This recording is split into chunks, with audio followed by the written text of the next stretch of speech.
Some of us are outwardly successful, but inwardly feel unhappy and living a life lacking in purpose and meaning. The Necktie and the Jaguar by Carl Greer can help you discover what's important to you and how to go for it. For more information or to purchase the book, visit carlgreer.com. That's CarlGreer.com.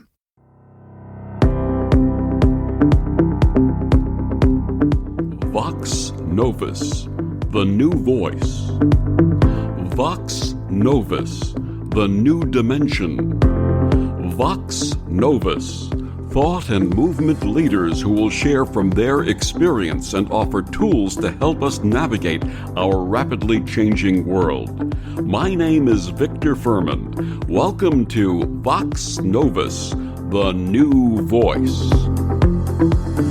Are you living your life to the fullest? Do you consider yourself successful? Has your definition of success changed during your life? It's a question we all ask ourselves, yet there's no universal answer. My guest this week on Vox Novus, Dr. Frank Boehm, has curated stories defining success from more than 200 people, including figures like former Senator Bob Corker and singer-songwriter Tanya Tucker, to nurses, lawyers, Uber drivers, those with special needs, people experiencing homelessness, and more.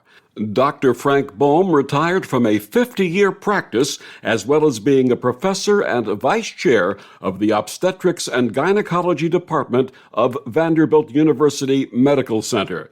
He joins me this week to share his path and new book, Is Your Life Successful?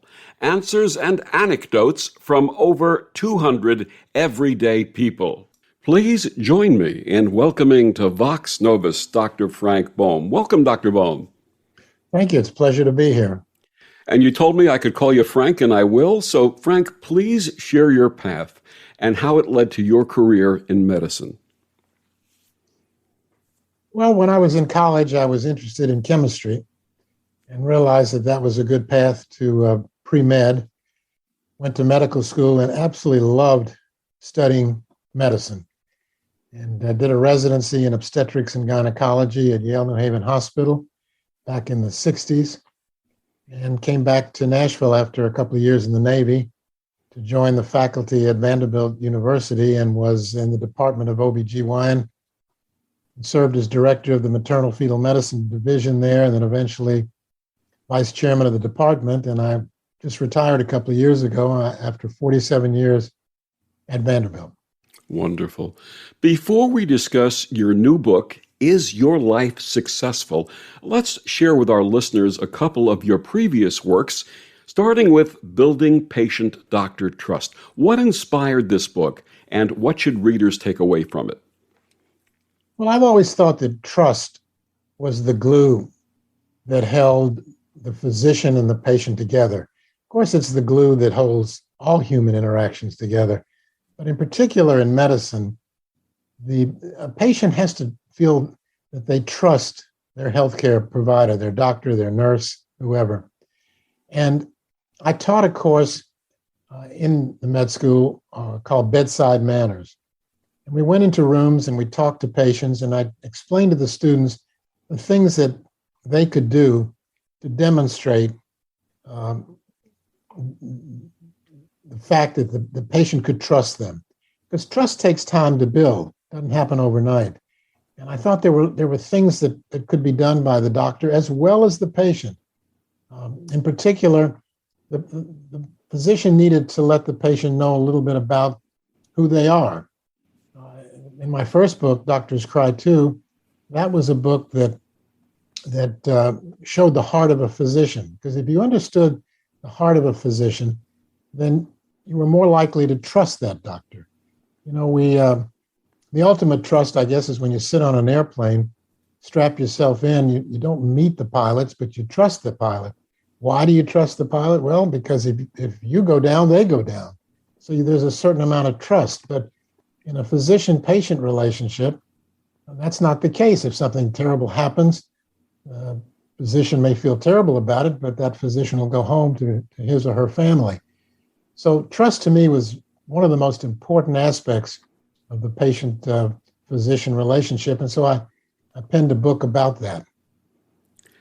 My life has been graced with many wonderful and caring doctors, such as yourself, who approach their patients with warmth and emotional intelligence. As with any cross-section of humanity, I've also encountered doctors who lacked in those areas. Is that something that's now being taught in medical schools? It is, and that's actually what my course was all about, and I think it's being taught in almost all the other medical schools as well. There are things you can do for people who may not have the wiring, so to speak, to demonstrate their caring. That's actually what my first book was about, because not all physicians demonstrate a warm and fuzzy part of themselves. And so you actually have to teach young men and women how to do that, how to touch the patient, how to put your arm around a patient and to say, I care about you. I want to help you. I'll do everything I can to try to bring you back to good health. There are ways to do it in the office. There are ways to do it in the hospital. And I think that those are important tools that will help build that trust. So not every physician comes to the bedside or to the operating room or to the office with those kind of attributes, but you can teach certain tricks to people. They can learn what it will take to make a patient feel comfortable. And as the old expression says, we're given 2 ears and 1 mouth, listen twice and speak once. Really, listening's the key, isn't it? Listening and hearing. I hear you is something that I think physicians ought to say once in a while, or tell me more about this. I hear what you're saying, but I need more information. Demonstrating a certain amount of caring is not always easy, but it can be done by simple maneuvers. For example, I teach the students when they come into the office or into the room in the hospital, pull up a chair and sit down and cross your legs. The students will say, well, Dr. Boehm, why should you cross your legs? But when you cross your leg, you're sending a message to the patient that you're not getting up. It's impossible to stand up with your legs crossed. So that little demonstration of I'm here, I'm not going anywhere, as opposed to standing and sort of moving toward the door, you give the impression that you really are there for them. And those are the kind of little tricks that you can use to show patients that you're there for them, that you're listening, and that you're caring. Absolutely. As you mentioned, your first book, published in 2001, was Doctors Cry 2, Essays from the Heart of a Physician. What were some of the experiences you shared that brought you to tears? Well, there were many. The title comes actually from a case that I was involved in as a resident, where I was operating with this private physician in which the baby was stillborn. It was alive when it came in, but the patient separated her placenta in what's called an abruptio placenta. And by the time we got her to the operating room and delivered the baby in an emergency manner, the baby was stillborn. And while we were working on the mother, she had what's called an embolism, and she died. And so now this incredible event had to be told to the husband and her parents who were waiting in the waiting room expecting a good outcome. And I remember going into that room and the physician explaining what happened. He did it in a nice way. Don't remember any emotion or anything, but he was so sorry. And they, of course, collapsed. And I couldn't hold back the tears. I cry easily. And the mother of this woman came up to me, put her arm around me and said, when she saw the tears, she said, "Doctor, I know you did everything you could." I mean, she was comforting me where I was supposed to be there to comfort her. And when I went back to the on-call room where all the doctors hung out, I heard sort of a sobbing in the bedroom area. I pushed the door open, and there I saw that private physician with his head down against one of the bunk beds, literally sobbing. And I thought to myself, there are more people like me who care and who really have a lot of emotions, but they don't necessarily show it when they're talking to the patient. And I came up with that phrase, doctors cry too. And that was a signature moment for me in medicine. This leads to a greater question, and perhaps one that is more relevant considering the pandemic. From your 47 years in medicine, how did doctors, physicians' assistants, nurses, and other frontline staffers process grief, that of patient families and their own? Well, it's not taught to them, and frequently it's a real problem, especially during this last few years with COVID. Grief is difficult. Many of my teachers, when I was in med school back in the 60s, would say, well, Frank, you can't get too close to patients. You can't take this home. It'll worry you too much. It'll bother you too much. It'll burn you out. Stay a little bit detached. And I thought to myself, that's impossible for me. There is no way that I can divorce myself from what my patients are going through.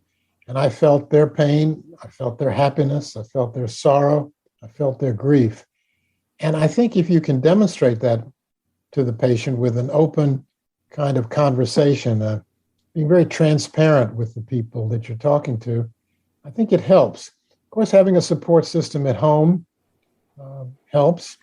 And sometimes physicians need therapy. We have at Vanderbilt, as does almost every hospital in this country, individuals whose job is to work with healthcare providers, doctors, nurses, therapists, to help them with their grief. It's not easy. I just met, even though I'm retired, I still do some mentoring. I just the other day met with one of my old partners. He's still young, but he was in the middle of dealing with significant grief about a baby he delivered. And we spent 2 hours there at lunch talking about that. And I think at the end, he felt better. But it is a process. It takes time. It's not easy. And a lot of patients don't understand how deeply physicians and nurses, other providers, care about their patient. We don't really worry about lawsuits. We worry about good outcomes because we're empathetic individuals who chose a field like none other. There just isn't another profession like medicine. Absolutely. I read a beautiful and inspirational article you wrote for the Tennessean back in 2016 about your grandson, Seth, who, if I'm not mistaken, recently turned 18. Please share with our listeners about Seth. Well, you have to understand that as a high-risk obstetrician, I dealt with literally thousands of patients who came to me for genetic counseling, wanting to know if their baby had any type of genetic issue. And one of those issues, a big part of that was, does my child have Down syndrome? And so I've spent sort of a career doing tests looking for that, ultrasound, amniocentesis, chorionic villus sampling, and the like. And my middle son, his wife had a twin pregnancy, and at birth, the little girl was typical, and Seth was born with Down syndrome. And it really hit me hard. It took me about 24 hours to digest this and to understand what this meant for our family. But after about 24 hours, I felt emboldened, and I felt love, and I felt excited, and that's basically been the way it has been for the last 18 years. Seth brings to the table a certain amount of love in his eyes and his caring for other people. And I wrote this article because in my eyes, Seth was perfect. People would always ask me, is my baby perfect? And I would say, well, as best I can tell, we don't see any anomalies. There's nothing to suggest otherwise, because people want to know, is their child perfect? And I use that word to describe Seth, because to me, Seth is perfect. He is God's gift to the world, to us and our family, and he has enriched our family. Absolutely. Your new book is Your Life Successful? Answers and Anecdotes from Over 200 Everyday People. What inspired that book? Well, I'm 81 now, and a few years ago when I was thinking about retiring, which I did a few years ago,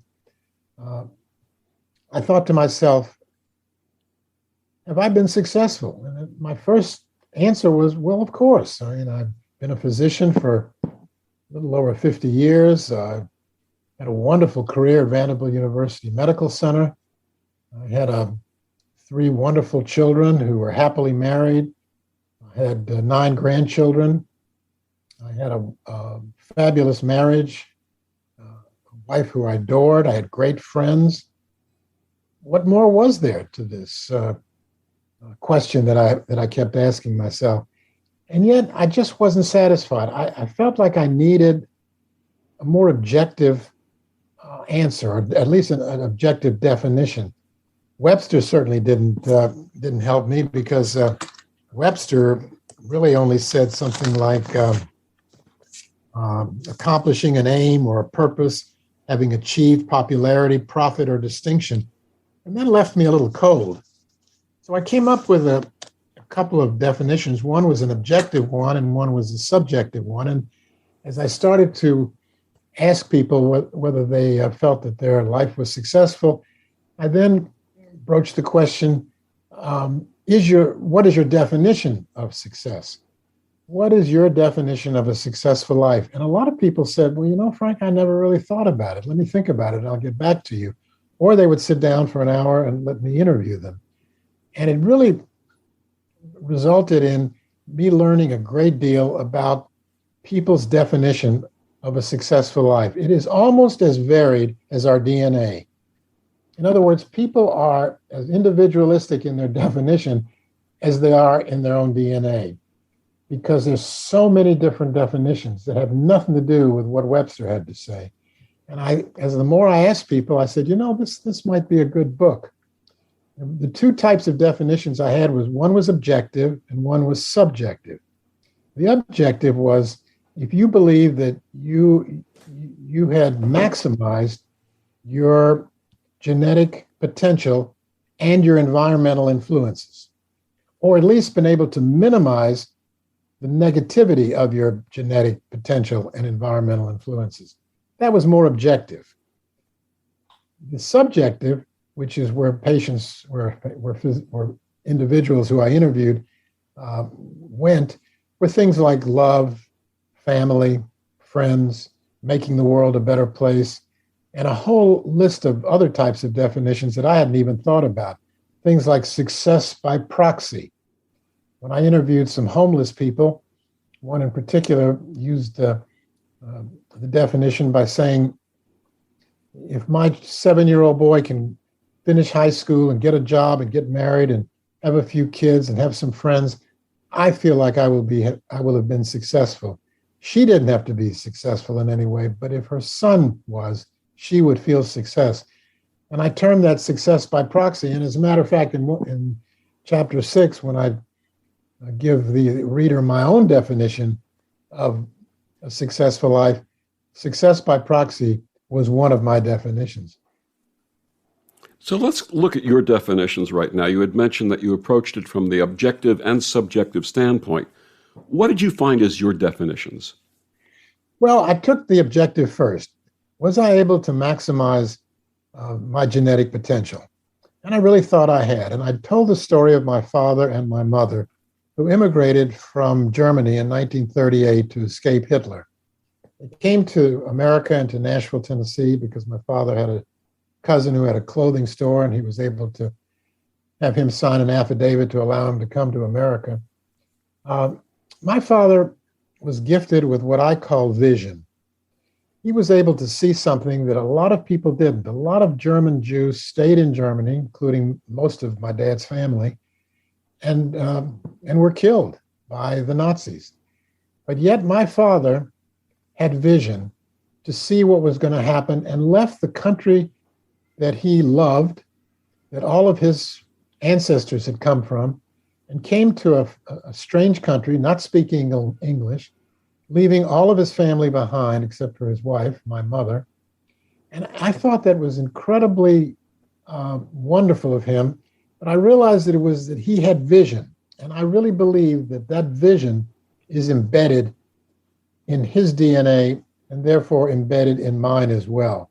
And throughout my life, I could give examples, and I do in the book, of how I think the vision that he gave me allowed me to do certain things that maybe I wouldn't have done had his vision not been embedded in my DNA. There's so much about DNA we don't know. Of the 3 billion base pairs, we've identified maybe 20% of what it's all there for. It's certainly not junk. And so much of it determines how we act, how we feel, what we do, what we're interested in. And I thought vision was one of those. And so I thought the fact that my father gave me that I was able to maximize on my genetic potential. And that was the objective definition. The subjective had to do, in my case, with my family. Being loved and loving is really a gift. And my definition, subjectively, was to have that. And I have it. I have a marriage that now is 35 years. It's a beautiful, loving relationship. My children are all happy. And I felt that knowing that I have all that love in my life was really one of my definitions. And of course, the third definition, and people, by the way, didn't just give one definition, they frequently gave more than one. One individual gave me 9 definitions. But the other one, in my case, was to have made this a better world. As a matter of fact, that definition, making the world a better place for others, is really the most popular definition of them all. It was the second most common definition in the young people. It was also the second definition in people who I called older. And it was number 1 in the maturing age, 25 to 70 to 50, and in the mature, 50 to 75. And so that was part of my definition, that I had created things that made the world a better place. And then finally, the fourth definition for me was success by proxy. Wonderful. Thank you for sharing that. My guest is Dr. Frank Boehm. His book is called Is Your Life Successful? Answers and Anecdotes from Over 200 Everyday People. Frank, please tell our listeners where they can get your book and find out more about you. Well, they can always go to Amazon to get the book. They can also pick it up at their local bookstores, or they can go to the turnerpublishing.com and order it, or they can go to, I think, Turner Bookstore and Amazon would be the best ways to get it. And we'll be back with more of Dr. Frank Boehm and Is Your Life Successful? After these words on the OMTimes Radio Network. The cutting edge of conscious radio, OMTimes Radio, IOM-FM. OMTimes Magazine is one of the leading online content providers of positivity, wellness, and personal empowerment. A philanthropic organization, their net proceeds are funneled to support worldwide charity initiatives via Humanity Healing International. Through their commitment to creating community and providing conscious content, they aspire to uplift humanity on a global scale. OMTimes, co-creating a more conscious lifestyle. Dad, I picked up your pills, made your lunch, and your laundry is done. When you care for a loved one, you take care of everything. But are you taking care of yourself? Find free care guides at aarp.org/caregiving. Brought to you by AARP and the Ad Council.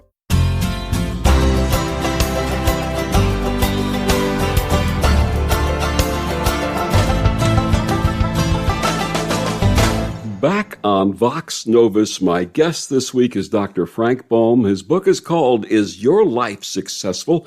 Answers and Anecdotes from Over 200 Everyday People. Frank, what criteria did you use for selecting those that you interviewed and included in the book? Well, I wanted to get interviews and definitions from a wide variety of people. Obviously, I have a lot of good friends that I spoke to, family members, people that I knew socially. But then I extended that to homeless people. I went down to the shelters in Nashville. I used to be on the Metropolitan Social Service Commission, for 10 years, and I worked with a lot of homeless people and significant poverty. And so I interviewed a number of these individuals because I wanted to know what their definition was. And then I also wanted to interview firemen.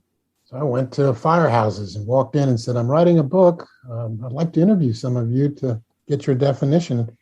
Almost everybody was very willing to sit down and talk to me. I did the same thing in police stations. I interviewed Uber drivers and Lyft drivers, nurses, secretaries, administrators. I also wanted to talk to famous people as well. I wanted to talk to individuals who were physically disabled or intellectually challenged. I interviewed several people who had stage 4 cancer and who were close to death. And matter of fact, several of the people I interviewed did die by the time the book was published. So I tried to get a wide swath of individuals rather than to narrow it down to just people who, all had money and who might have given me one particular type of definition. And what I found was that the number of types of definitions was incredibly different. It varied so much based on what a person went through. One of my better example was this woman named Rose who lived in the condominium that I live in Boca Raton, Florida, on the beach. And I asked her what her definition was, and she just said, well, it's if I have the necessities of life. And I said, what would that be? Thinking she would say a nice car and a boat and a country club membership. She said, no, it's having enough money to pay for rent and food and gas in my car to be able to go to work. And when I gave her an inquisitive look, she said, look, Frank, when I was 21 years old, I was homeless and I lived in my car for 6 months. No matter how much I have now, that'll always be my definition, because I learned then that really was, for me, a successful life, to be able to have enough money to pay the rent, to have food on the table, and enough gas to get to my place of work. So much is dependent on what's happened to you. Individuals who had lost a child said the definition is so different now that one of their children had died. So it really did vary a lot, but I wanted to get as many different types of people as I could, and I hope I've been successful. Now, you have more than 200 in the book. How many did you actually interview? Oh, it was at least a half, but even the ones that sent in their emails, they would say to me, well, Frank, I'd like to think about it, and let me send it to you by email. And then after I got it, I would call them and fill in the blanks. So basically, in many ways, I probably interviewed at least 2/3, maybe 3/4 of them. But I would say close to 100 sent it in to me after they had considered it. And how did you select those that you feature in the book? Well, I thought the ones that were the most interesting, that weren't that didn't duplicate things too much. In the chapter on the young, I think I had something like 35 or 40 teenagers, and they gave me some one-liners. So I didn't really interview them, as they just sent in their definition. But most everyone else, I chose because they said something that I thought was unique. So I didn't want 10 of the same definitions. Remember, this is not a scientific book. It's not a scientific study. It's all pretty much anecdote. When you're in academic medicine, like I was for so many years, there's an axiom that goes like this: the plural of anecdote is not data. So I didn't want to confuse people to think that I'd done some kind of a study. But there's a lot to be learned from these definitions. And I think I found enough outlier definitions to make it what I think very interesting. For example, one woman who had been to Iraq and had so many friends who had PTSD and had committed suicide and so forth. Her definition of a successful life was if I can live my life and be in the right mind. And when I asked her about it, she said, look, that's it. I've seen so many of my friends who are not in their right mind and their lives are just so messed up. If I can just avoid that, then I'll think my life is successful. I had another individual said, well, if I can die well, I don't want to die in pain. I want to die well. I said, is that your definition? Yes. One woman said, my definition is being happily married, having a wonderful spouse. And I said, well, anything else? She said, no, that's basically it. So it's such an individualistic thing that it's hard to group into categories. But what I found, what really excited me, and I came to realize that because each person comes to that definition from their life's experience and in some cases their age, because it does change as we get older, based on the premise that good judgment comes from experience and experience comes from bad judgment. The answers I got from 80-year-olds was different than the ones I got from 25-year-olds. So it was all a very interesting process to read or to learn about these completely different definitions from individuals, often in the same socioeconomic groups. Can you give us a couple of examples of the definitions that changed with age? Well, one young man, social worker, said that when he was a teenager, a successful life was to have the right tennis shoes and play a good game of basketball. He said, I got older and I got accepted to college. My definition then was to be able to do well in college, graduate, and go on and perhaps get further educated, which he did.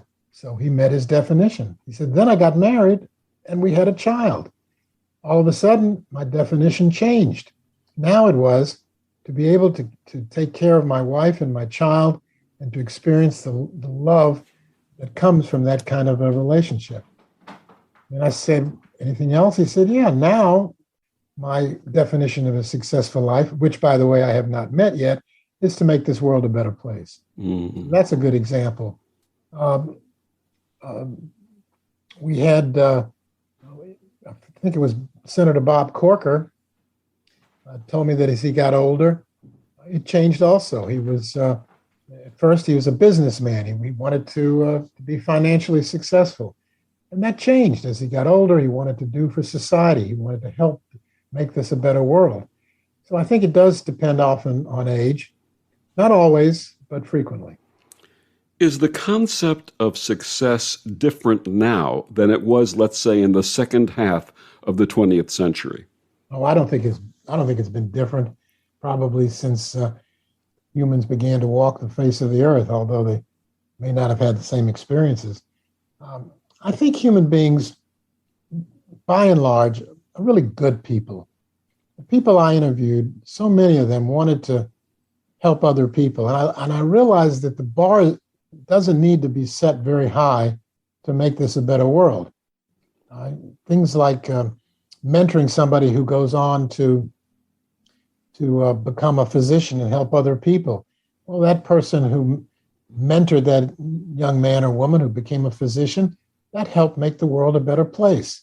Or helping old people across the street, or working at a food bank, or even having a garden and growing vegetables and then bringing that to people who are hungry. There are so many different ways to make this world a better place. And people really want to do that. They want to feel like their life has had meaning. And I got that from so many people, even those who would put other things first, eventually got to the fact is, well, Dr. Boehm, I would really like to make this a better world and hope that I can do that. Acts of kindness. Yes. Absolutely. People are generally kind. I mean, we get bombarded in the news about all the people who are not kind and who are pretty outrageously cruel. That just, I guess, has been part of human behavior ever since mankind started to walk this face of the earth. But I think the vast majority of people, there is kindness and there is caring. And given an opportunity, I think they'll demonstrate that. You mentioned Senator Bob Corker. Who were some of the other well-known people you interviewed for the book, and how did they define success? Well, I interviewed Tanya Tucker, the singer, I was her obstetrician and delivered her 3 children, and we've been friends over the years. So I called her one day and said, I'd love to interview her for my book. And we sat for about an hour talking about it. And I eventually said, does fame play a part in your success? Because she had not mentioned it, nor had she mentioned money. She said, no, it really didn't. Fame allowed her to be able to do the things that she felt made her successful. And I said, like what? She says, I want to help other people. I want to give my money, my resources, my time to helping individuals who are suffering. And her line was, I want to make a living out of giving. Mm. And fame only just gave her the opportunity to do those things. Crystal Gale, who I've known for years, also said the very same thing. Yes, she's been rewarded handsomely for her work, but that didn't define her definition at all. It was to be able to be with her loving family, to help others, to do things for society. Senator Bill Frist pretty much said the same thing. Fame just did not do it. And as a matter of fact, Bill Frist made an interesting comment because he was a heart transplant at Vanderbilt where I met him, because he was on my ethics committee for years, and so we became friends. And I said, why did you leave medicine? He said, well, with medicine, I was able to help people one at a time. He said, but when I got into government, became a senator, all of a sudden, I could help large numbers of people. And he wanted to help as many people as possible, and that meant getting involved in politics.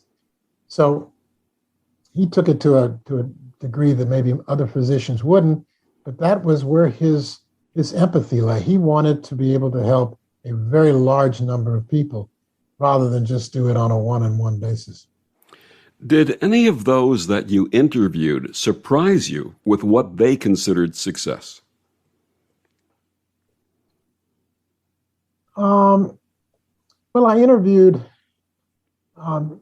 current Congressman Jim Cooper, and Jim had recently lost his spouse, and he talked about wanting to give back to society, and said things that I'm trying to remember exactly his wording, but he was unique in his desire to not only make this world a better place, but to be a role model and to be a family person for his children. But I don't think I was surprised. I got to the point where almost nothing surprised me, because I was expecting very completely varied response. For example, I interviewed a woman who was paraplegic, and her definition was to be able to do things on my own without people helping me. Same thing was true with a young man, James Presley, who had autism and who was in a home in Kentucky. And I interviewed him one day at my house when his father came along. And when I asked him what his definition was, he said, if I'm able to brush my teeth and brush my hair and fix my bed and clean my room and help out in the home, I will feel as if my life has been successful. That's very unique and surprised me a little bit. I interviewed a young gentleman in his 30s with Down syndrome, and his definition was that if I can have wonderful memories of being with friends and family, that was it. I asked him if he had anything else. He said, no, that's basically it. So much depended on what kind of life you had led, the experiences that you'd had. Their definitions were unique and different. And I think that's what makes the book interesting to me, because I came up with 12 conclusions, some of which I've mentioned, such as money and fame really don't define it. Nobody mentioned money. I mean, the extreme poor, they're just surviving. So money was important, but they didn't really have a definition. Their whole role in life was to survive. Where were they going to sleep? Where were they going to get their next meal? But even these individuals who were suffering severe poverty, who were homeless, who were on the streets, said things that really interested me. Because, for example, Dan told me that he was already successful despite the fact that he was living in a homeless shelter.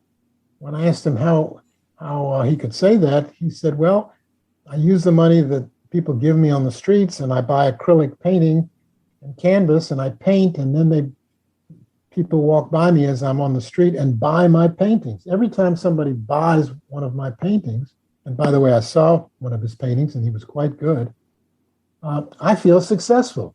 So yes, I'm sleeping in a shelter, but I feel as if my life is already successful because when I got out of prison, I took risks. I'm no longer in prison.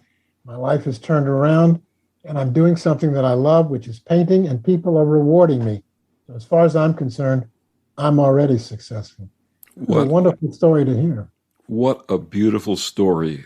And thank you for sharing that. My guest is Dr. Frank Boehm. His book is called Is Your Life Successful? We'll be back with more after these words on the OMTimes Radio Network.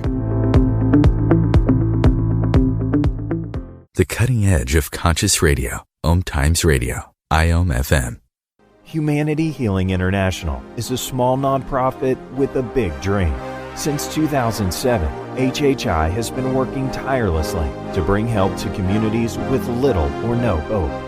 Our projects are not broad mandates, nor are they overnight solutions, but they bring the reassurance that no one is alone and that someone cares. To learn more, please visit humanityhealing.org. Humanity Healing is where your heart is. Hello, I'm Sandy Sedgbeer, host of OMTimes Magazine's flagship radio show, What is Going On? My passion is sifting through information, research, and innovations from new thought teachers, speakers, and researchers, pushing back the boundaries of what we know about life, energy, metaphysics, and the universe. I love shifting perceptions about who we are, why we're here, and how quickly impossible becomes normal when we open our minds, expand our awareness, and accept that the only limits that exist are those we place upon ourselves. So if you're the kind of forward-thinking, eager investigator of what lies beyond the current reality that most perceive, why not make a date to come play with me in the field of possibilities at 4 p.m. Pacific Time, 7 p.m. Eastern Time every Thursday, and together we can discover what's really going on. It's time for today's STEM tip. Okay, you know recycling is important. No one wants plastic in the ocean. Here's a cool way to repurpose a plastic bottle. Build an awesome terrarium. Cut a large plastic bottle in half and fill the base with sand, pebbles, potting soil, and your favorite plant. I chose an African violet. Put the top of the bottle over your base and place it in the sun. Your plant will grow sealed in its own ecosystem. Fun, right? Learn more at She Can STEM. A message from the Ad Council. So I'm a cat, and I just moved in with this new human, and she's got this little toy she's always playing with, all day long. Tap, tap, tap, tap, bloop, bloop. She can't put it down. There it is. Oh, and get this. She even talks to it. Last week, she asked it for Chinese, and guess what? Egg rolls showed up. Like magic. Humans have cool toys. A person is the best thing to happen to a shelter pet. Be that person. Adopt. Brought to you by the Ad Council and the ShelterPetProject.org. To some, a baby's babbling doesn't mean much, but it does. Especially if there's no babbling at all. Little to no babbling by 12 months or later is just one of the possible signs of autism in children. Learn more at autismspeaks.org. Brought to you by Autism Speaks and the Ad Council.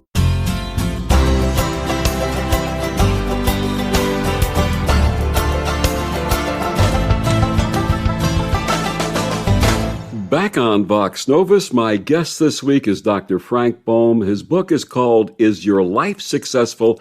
Answers and Anecdotes from Over 200 Everyday People. Frank, I'm going to share something about my son that I think you will resonate with.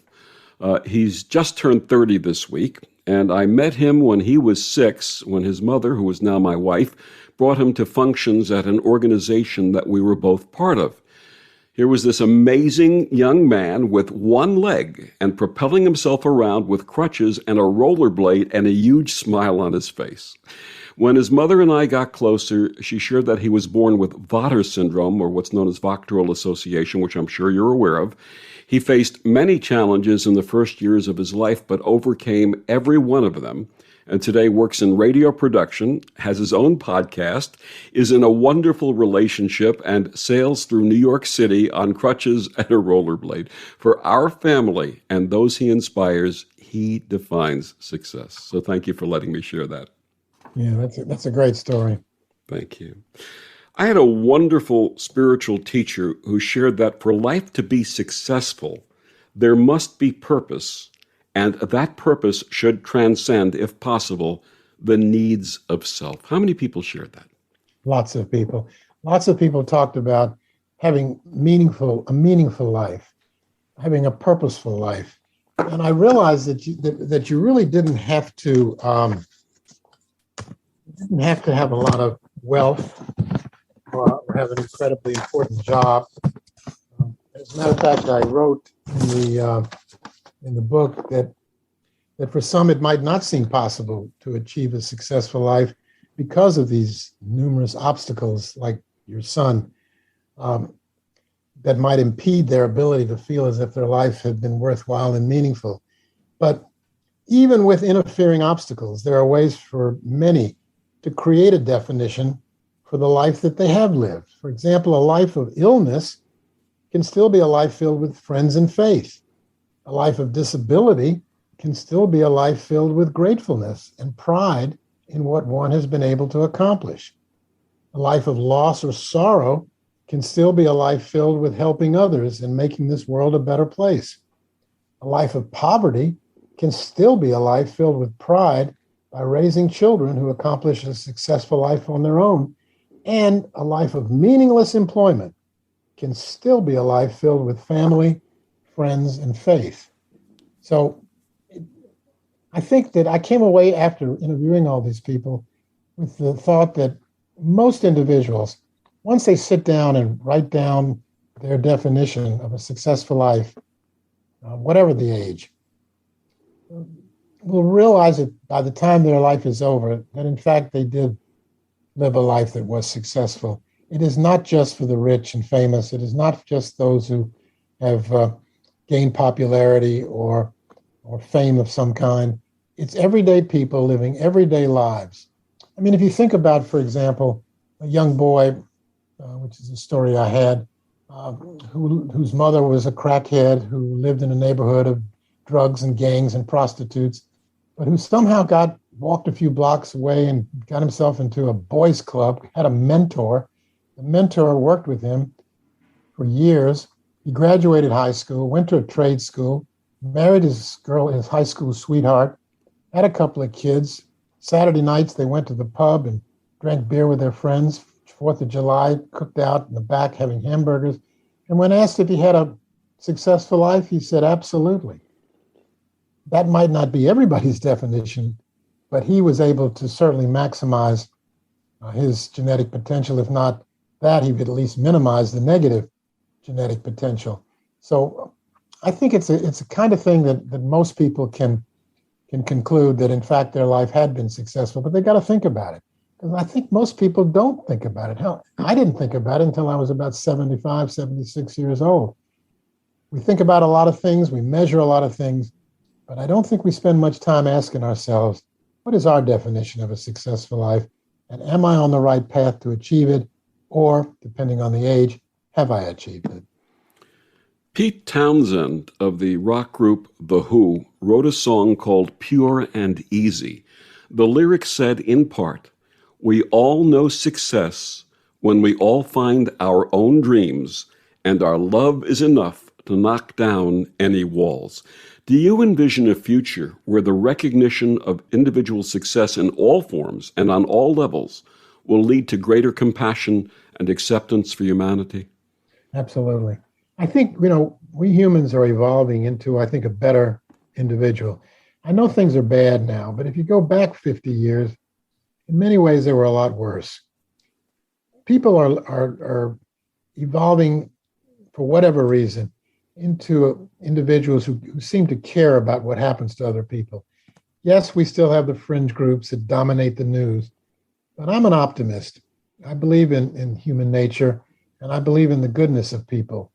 And so I think we are heading toward a more perfect world where people will care more about others. It's going to take time, and certainly I'm not going to see that. Probably any of the listeners will, but I think we're heading that way. And that to me is a very comforting feeling. You share in Is Your Life Successful about how the choices we make may dramatically alter our paths and how some recognize an inner guidance based on these choices. From your personal experience and the interviews you conducted, how may we tap into that inner guidance? Well, there are many ways to tap into it. I've always used my religion to tap into it.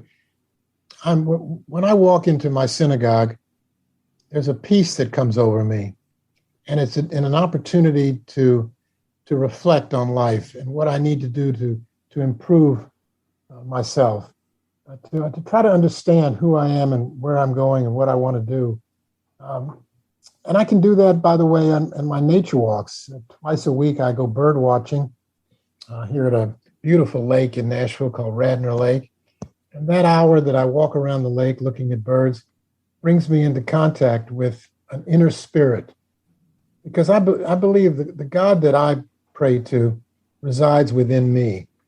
And I can feel that presence in me, and it gives me a great deal of peace and comfort. And I can get that in my walk around Radnor Lake. I can get it walking into my synagogue. We have to get away from the noise of emails and phone calls and our obsession with our phones that we carry with us and feel lost when we leave it at home or forget it for some reason. We can't find it.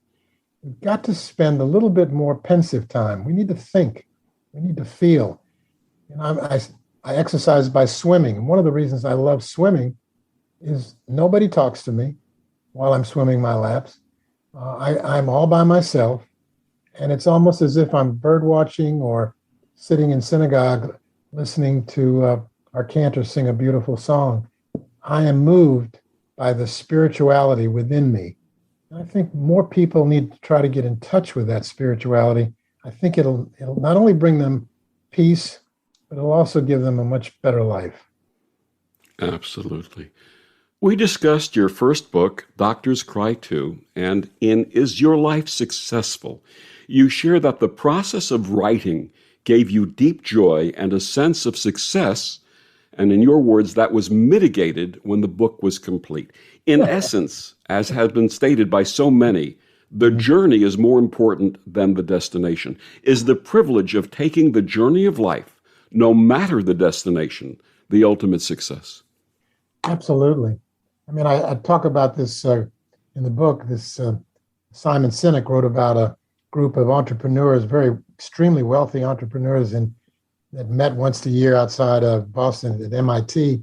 And they were asked a question, how many of you feel financially successful? And almost all the hands went up. And the speaker said, well, keep your hand up if you also feel successful. And 80% of the individuals in the room put their hands down. In other words, they'd become successful financially, but they didn't feel successful. So the process of life, the experiences that we have is really the fun part. As long as we go through it without being on autopilot. You know, I tell a story about this one patient I had who told me that the best thing that ever happened in her life was the day they told her she had cancer. Well, I was just incredulous. How could you say that? And she said, well, before that, I went through life like when you drive home and you don't remember the drive until you get into your driveway and you think, how did I get here? You don't remember the stop signs and the red lights. We've all done that. And yet she said, I went through life like that.